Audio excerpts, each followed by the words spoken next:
I still remember the sizzle of the steak. The scent filled the house, thick and rich, as my stomach curled in on itself, growling quietly. My sister sat at the dining table, her plate like something out of a restaurant, perfectly seared steak, mashed potatoes with gravy, buttered corn, and a cold glass of soda. Me? I had boiled rice. No salt, no sauce. Just rice in a cracked bowl. It wasn't the first time. Every dinner was like this. Steak for her. Scraps for me. If there were leftovers, she got them for lunch the next day. If there were chores, they were mine. If there were rewards, they were hers. I was 14, and I'd learned to keep my mouth shut. But that day something snapped in me. Maybe it was the hunger. Or maybe the growing lump of resentment I kept trying to swallow down finally got too big.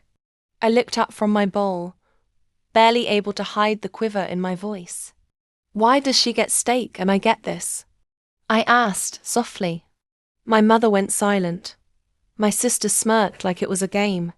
But my dad, he looked up slowly from his phone, eyes narrowing like I had just said something blasphemous. What did you say? I just asked why she gets steak. And I don't. He stood. Slowly. Deliberately. I felt the air get heavier. I backed away from the table, instinct screaming at me, but I was too late. He grabbed my wrist like a vice and dragged me to the garage. I begged. I told him I didn't mean it. That I was sorry. He didn't speak. He reached for the rusted hammer hanging on the wall.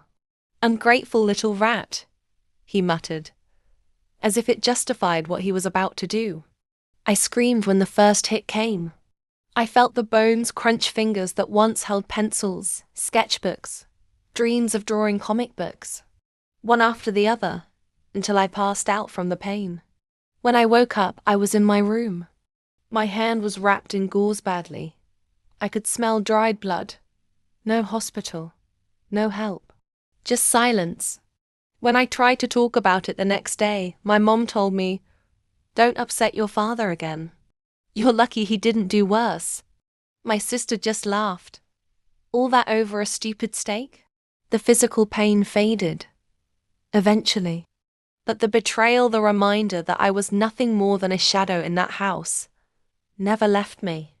I learned to hide, to keep my head down, to survive. But I also learned to plan. Years later, when I finally escaped that house, my fingers never healed properly. I can't draw the way I used to, but I type. I write. I tell stories mine and others like me. And every word I share is a piece of the truth they try to silence. They gave her steak. They gave me scars. But now I have a voice. And they can't hammer that away.